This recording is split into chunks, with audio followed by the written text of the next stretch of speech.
Урматтуу кыргыз элим, сиздер мына өзүңүздөр билгендей менин жакшы тааныштар, мен Садыр Жапаровдун адвокаты Шарабидин Токтосунов боломун.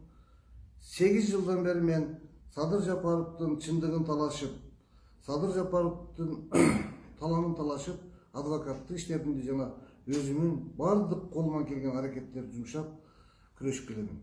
Бүгүнкү күнгө чейин Садыр Жапаровго акыйкатсыз мамиле болгондуктан мыйзамсыз ал бүгүн камакта отурат. Аны камактан чыгаруу үчүн биз бардык мыйзамдуу аракеттерди жасадык.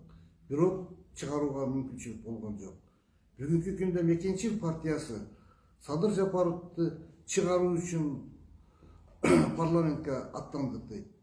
Алардан мен кандай жол менен чыгарасыздар десем, алар сүйлөшүү жолу менен чыгарабыз дейт. Мен андай болбойт.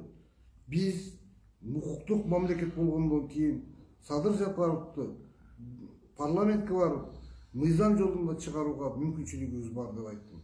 Ошондуктан мен Мекенчил партиясынын катарынан өз ордумду таба албагандан кийин бүгүн бүтүн Кыргызстан саясий партиясынын лидери Адахан Кимсанбаевич Мадумаров менен сүйлөшүп, анын убадасын алдым. Жана бүтүн Кыргызстан партиясынын мүчөлөрү менен да сүйлөшүп, алардын убадасын алдым.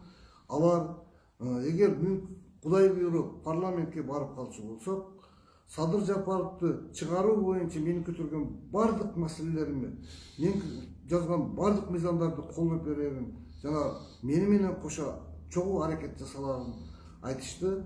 Мына ошолорго ишенип, бүтүн Кыргызстан саясий партиясынын атынан шайлоого аттандым.